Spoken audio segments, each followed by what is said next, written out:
how to recover Uber account. So let's get started. First thing first, launch the Uber app on your mobile device. If you don't have the app, then install or download it from Google Play Store or App Store. Then once you have downloaded it, simply open the Uber. Now once you open the Uber, continue with the process. If it's asks for your locations and all, then tap on the while using the app and continue. After that, you will get to see the email option available there. Continue with the email, tap on it. Now all you have to do is enter your email address associated with your Uber account and make sure to enter the information that you used when registering the Uber. After you enter your email address, Uber will send a password reset link or verification code via email.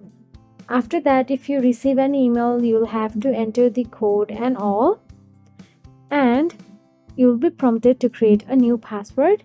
And after successfully resetting your password, you can return to Uber app and log in using the same email or phone number and the new password. So that is it. If you found this video helpful, please like, share and subscribe, and thank you so much for watching.